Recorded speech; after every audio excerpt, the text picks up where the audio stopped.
আল্লাহ বলে এই জমিনটা আমি পুরা তামা বানায় দিব।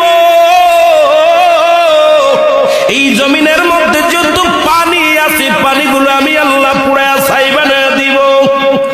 যেদিন কিচ্ছু বলতে কিচ্ছু থাকবে না, সেদিন থাকবে শুধু আমার আল্লাহ।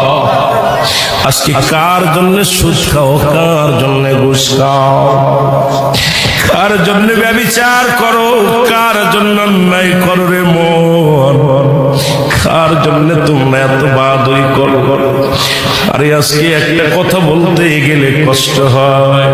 এই জমিনটা আল্লাহ পুরায়া তামা বানায়া দিবে। এই জমিনের মাটিগুলো পুড়ে হবে তামা।